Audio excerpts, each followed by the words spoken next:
నమస్తే, welcome to Suman TV. నేను గిరిజ. ఈ ఫిబ్రవరి మాసంలో ద్వాదశ రాశుల వారికి ఏ విధంగా ఉండబోతోంది?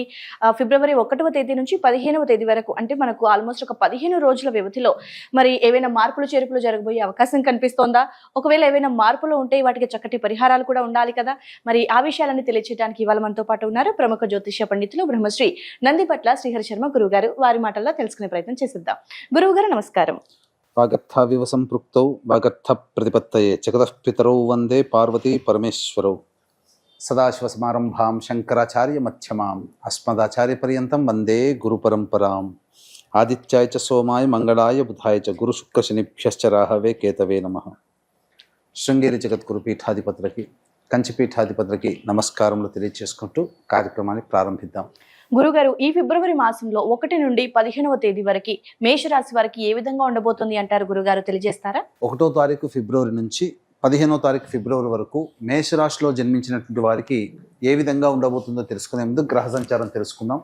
2వ ఇంట గురువు వక్రీకరించి ఉండడం, కుజుడు స్తంభించి కూడా 3వ ఇంట వక్రీకరించి ఉండడం, 12వ ఇంట శుక్రుడు రాహువు, అలాగే లాభస్థానంలో శని మరియు దశమ స్థానంలో రవి బుధుల యొక్క కలయిక, 6వ స్థానంలో కేతువు. గ్రహ గమనాలు అనుకూలంగా లేవు, కానీ గ్రహ స్థితిగతులు అనుకూలంగా ఉన్నాయి. ఈ కారణం చేత మామూలు కంటే కూడా మిశ్రమ ఫలితాల కంటే అధికమైనటువంటి శుభ ఫలితాలు ఈ మేషరాశిలో జన్మించినటువంటి వారు పొందుతారని చెప్పవచ్చు. కారణం ఏంటంటే శుభగ్రహాలన్నీ కూడాను యోగించబోతున్నాయి.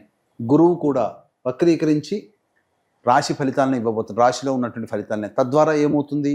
బాధ్యతలు స్వీకరించగలుగుతారు. అనగా ఏదైనా కానీ రెస్పాన్సిబిలిటీస్ని మీరు పూర్తి చేసుకోగలుగుతారు.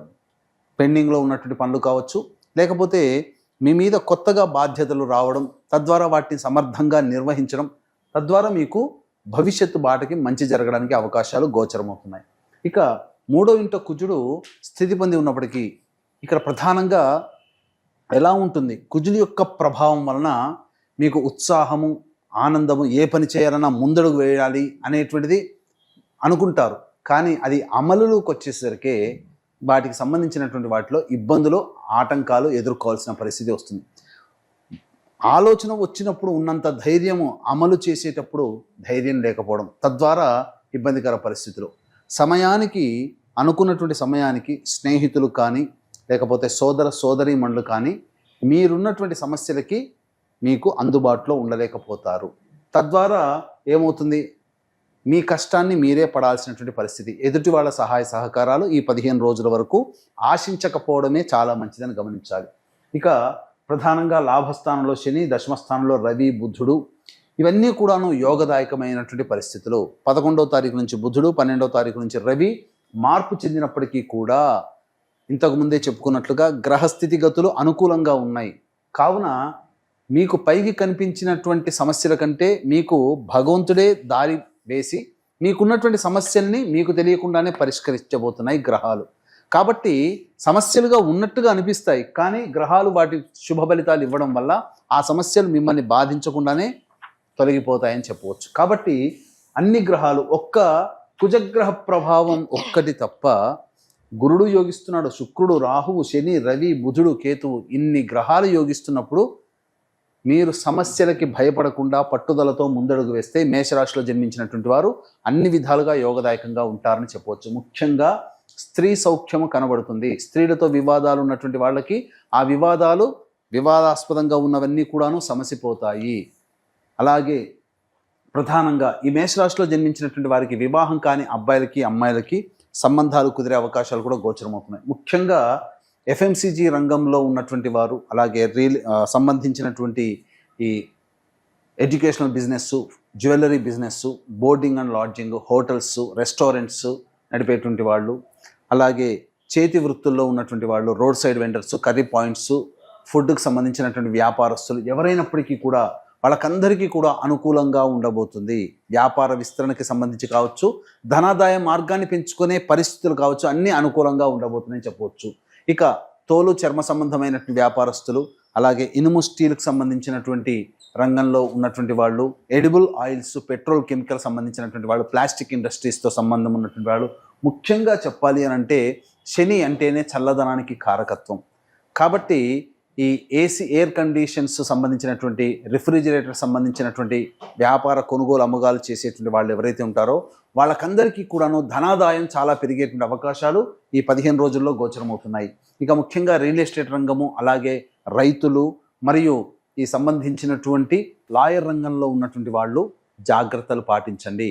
పైకి ఉత్సాహంగా కనబడతారు కానీ సమస్యలు ఎక్కువగా ఉంటాయి. నూతన పంటలు వేయకపోవడమే చాలా మంచిదని గమనించాలి.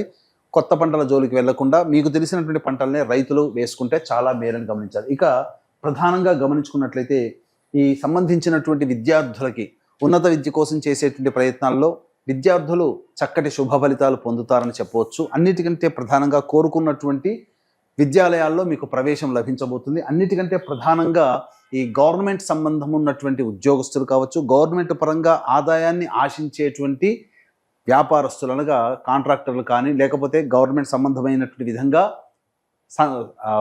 ఆదాయాన్ని పొందేటువంటి ఇతర మార్గాల్లో ఉండేటువంటి వాళ్ళు ఎవరైనప్పటికీ కూడాను అనుకూలంగా ఉంటుంది. మీకు బదిలీల కోసం చేసేటువంటి ప్రయత్నాలు అయితే ఈ యొక్క సంబంధించినటువంటి 12 తర్వాత 12, 13, 14, 15 ఈ 4 రోజుల్లో బదిలీలకు సంబంధించిన ప్రయత్నాల్లో మీకు మంచి వెసులుబాటు కలుగుతుందని చెప్పవచ్చు. అలాగే ఈ ఏతవాత చూసినట్లయితే ఈ యొక్క మేషరాశిలో జన్మించినటువంటి వాళ్ళకందరికీ కూడాను సాధారణం కంటే అధిక స్థాయిలో మంచి శుభ ఫలితాలు పొందేటువంటి అవకాశం గోచరమవుతుంది. అయితే ప్రధానంగా ప్రతి మనిషి జీవితంలో కూడా ప్రధానమైనటువంటిది ధనము. కాబట్టి 1వ తారీఖు నుంచి 15వ తారీఖు వరకు ఏ రోజుల్లో ఖర్చులు అధికంగా ఉంటాయి, ఏ రోజుల్లో ఆదాయం ఎక్కువగా ఉంటుందనే విషయాల గురించి క్లుప్తంగా తెలియచేసుకుందాం. వీక్షించేటువంటి ప్రేక్షకులకి గమనిక, ఈ మాఘమాసము, పవిత్ర మాఘమాసం సందర్భంగా 3 నదులు కలిసేటువంటి చోటు ప్రయాగస్థలి, త్రిస్థలి అంటారు. ఇటువంటి ప్రయాగలో మాఘ పౌర్ణమి రోజున జాతకరీత్యా కలుగు విద్య, వివాహ, ఉద్యోగ, దాంపత్య, సంతాన, అనారోగ్య సమస్యలు, ముఖ్యంగా విద్యార్థుల కోసం, మరియు ఇప్పుడు సమస్యలు, ఇబ్బందులు ఎదుర్కొంటున్నామంటే గత జన్మ కర్మదోష ప్రభావాలు కావున గత జన్మ కర్మదోష నివారణ హోమాలు 29వ తారీఖు మార్చి నుంచి శని ప్రభావం మారుతుంది కాబట్టి 12 రాశుల వారికి ఈ శని ప్రభావం అందరికీ ఉంటుంది కాబట్టి శని దోష నివారణ హోమాలు పర్ హెడ్ 2100 రూపాయలకి మీ గోతనామాలతో చేయించడం జరుగుతుంది. అవకాశం ఉన్నవాళ్ళు కార్యక్రమ తదనంతరం కాంటాక్ట్ చేసి పూర్తి వివరాలు తెలుసుకోవచ్చు. అలాగే 13వ తారీఖు రోజున పితృదేవతా నక్షత్రం మఖా నక్షత్రం. ఈ మఖా నక్షత్రం రోజున పిండ ప్రధాన కార్యక్రమాలు కూడా చేయించడం జరుగుతుంది. అవకాశం ఉన్నవాళ్ళు కార్యక్రమ తదనంతరం కాంటాక్ట్ చేసి ఈ వివరాలు కూడా తెలుసుకోవచ్చు. ఇక గమనించుకున్నట్లయితే 1వ తారీఖు రోజున మీకు అన్ని రంగాల్లో ఉన్నటువంటి వారికి అధిక ధనాదాయం గోచరం అవుతుంది.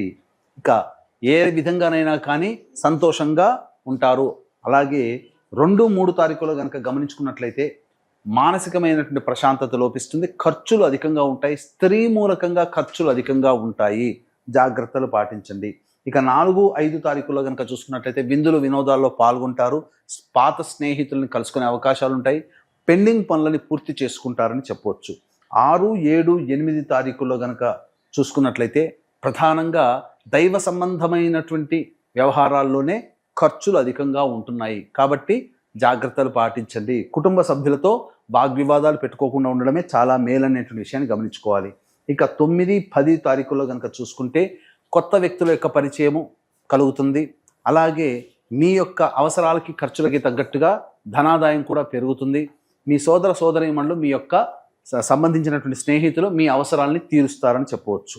ఇక 11, 12 తారీఖుల్లో 13, 14 తారీఖుల్లో కనుక చూసుకున్నట్లయితే భూ సంబంధమైనటువంటి, వాహన సంబంధమైనటువంటి మరమ్మతులకి, అలాగే గృహోపకరణాలకి ఖర్చులు అధికంగా ఉంటాయి. వాహనాన్ని నడిపేటప్పుడు జాగ్రత్తలు పాటించాలి. మీ ఆరోగ్యం పట్ల కూడా శ్రద్ధ వహించాలి. ఎక్కువగా వృధా కాలయాపన జరుగుతుంది ఈ 4 రోజుల్లో. అంతేకాకుండా సమస్యలు అధికంగా ఉంటాయి. ఎలా వాటిని పరిష్కరించుకోవాలనే విషయంతోనే మానసికమైనటువంటి ఒత్తిడికి గురవుతారు. ఖర్చులు కూడా అధికంగా ఉంటాయని చెప్పవచ్చు. ఇక 15వ తారీఖు రోజున మాత్రం మీకు రాని బాకీలు వసూలవుతాయి, ధనాదాయం చక్కగా ఉంటుంది, ఖర్చులని వెళ్ళదీసుకుంటారని చెప్పవచ్చు. ఏ తర్వాత చెప్పొచ్చేది ఏమిటంటే ఈ యొక్క 1వ తారీఖు నుంచి 15వ తారీఖు వరకు ప్రధానంగా 2, 3, 11, 12 తారీఖుల్లో మీకు ఖర్చులు అధికంగా ఉంటున్నాయి. కావున ఖర్చుల శాతాన్ని తగ్గించుకోవడమో లేదా వాయిదా వేసుకోవడమో చేసుకుంటే మరింత మెరుగైనటువంటి ఫలితాన్ని పొందుతారని చెప్పవచ్చు. గురువుగారు ఓవరాల్ గా చూసుకుంటే ఈ ఫిబ్రవరి 15 రోజుల పాటు కూడా మేషరాశి వారికి మిశ్రమ ఫలితాలు, ఖర్చులు కూడా అధికంగా ఉండే రోజులు ఎక్కువగా కనిపిస్తున్నాయని అన్నారు కాబట్టి మరి ఈ 15 రోజుల పాటు చక్కటి పరిహారం చేసుకోవటానికి చక్కటి పరిహారాన్ని తెలియజేస్తారా గురువుగారు? తప్పకుండానమ్మా. ప్రతిరోజు కూడా సుబ్రహ్మణ్య భుజంగ స్తోత్ర పారాయణము, అలాగే కాలభైరవాష్టక పారాయణం రోజుకి 3 సార్లు పఠించినట్లయితే సాధారణంగా వచ్చే సమస్యలన్నీ కూడాను పరిష్కారం అవుతాయి. అలాగే ఇప్పుడు చెప్పినటువంటి వాటికంటే విభిన్నంగా మీ యొక్క జాతకం ఉంది అని అంటే, మీ జీవితం ఉంది అని అంటే, మీ యొక్క జన్మ జాతకంలో నడుస్తున్నటువంటి గ్రహ దశాంతర దశల ప్రభావాలు కావున దగ్గరలోని మంచి ఉపాసనా పరులైనటువంటి జ్యోతిష్యులను సంప్రదించి వారి సలహాలు సూచనలు కనుక పాటించినట్లయితే మరింత మెరుగైనటువంటి జీవితాన్ని పొందుతారని చెప్పవచ్చు. ఓకే గురువుగారు, ఈ 15 రోజుల పాటు మేషరాశి వారికి ఏ విధంగా ఉండబోతోంది, అలాగే పాటించాల్సినటువంటి పరిహారాలని కూడా చాలా చక్కగా తెలియజేశారు గురువుగారు. ధన్యవాదాలు. సర్వం శ్రీ ఉమామహేశ్వర పరబ్రహ్మార్పణమస్తు.